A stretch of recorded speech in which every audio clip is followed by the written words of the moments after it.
I'd like to take a moment to encourage you to make the most of your talents. There are over 7 billion people on the planet, and there is only one unique you. There is no one else on the planet that is you. You have your own special blend of talents and skills, and no one can do anything with them but you. And I'm going to tell you to make the most of those talents. What I want to encourage you to do is compete with yourself. I think this is really important. I know there's competition out there and you're going to look at the competition. I don't know how not to look at the competition, but the fact is, you're not the competition.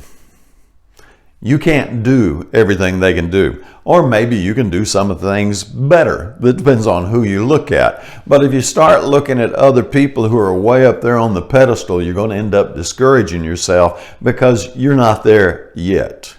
Now, you may be able to get there.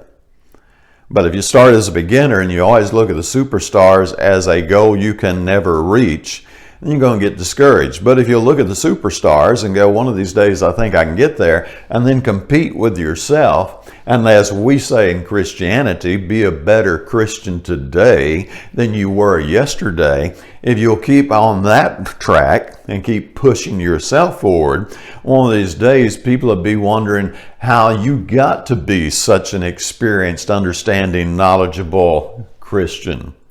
It's just one step at a time, and you have to be willing to take it. So you got to control it. You got to take control. You got to focus. You got to make the choices. And this is your call. You got to own it. This is your life, your talents, your ability. Now, you can sit on the couch and you can flip through Facebook hour after hour, and you can watch TV and you can blow your life. And you can pretend you were a victim. Oh, poor me. The world just didn't treat me right. You can go that route if you want. And you're going to end up at the end of life mediocre, unfulfilled, with talents that were never unpacked.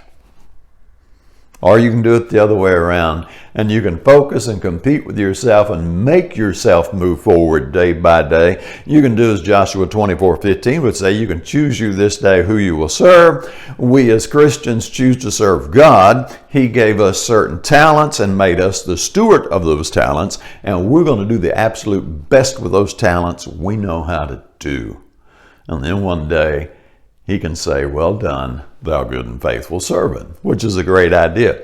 So, as you're out there living today and having a great time, make the most of your talents. Keep pushing yourself forward. And if you'll keep bumping yourself forward, you'll be surprised how far you can go. Have a great day.